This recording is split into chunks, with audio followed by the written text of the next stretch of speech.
Welcome my channel Tusrat English vocabulary. আজকে শিখব past continuous tense.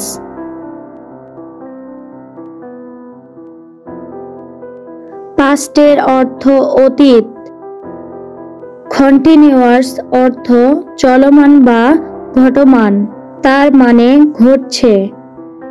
অতএব পাস্ট কন্টিনিউয়াস টেন্সের বাংলা হলো ঘটমান অতীতকাল এবং এই টেন্সের একটি বাক্য হলো আমি যাইতেছিলাম, আই ওয়াজ গোয়িং। বাক্য দিয়ে শিখলে সহজে মনে থাকে।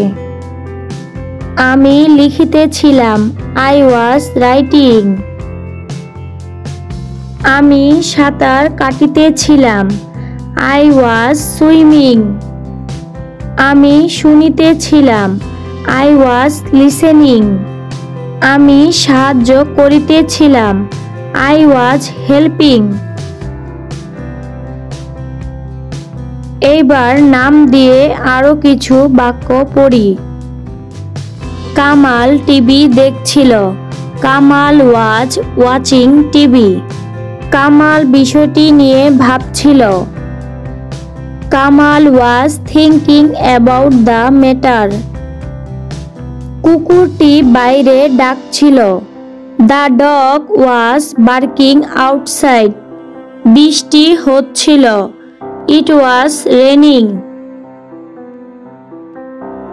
কামাল অঙ্ক করছিল, Kamal was doing sums. Kamal ইংরেজি শিখছিল, Kamal was learning English. Kamal তখন ঘুমাচ্ছিল, Kamal was sleeping then. Kamal বই পড়ছিল, Kamal was reading books. Kamal coffee খাচ্ছিল, Kamal was taking coffee. Kamal বাড়ি যাচ্ছিল, কামাল ওয়াজ গোয়িং হোম। আজ এখানেই শেষ করলাম। সহজভাবে শিখতে প্লিজ লাইক সাবস্ক্রাইব।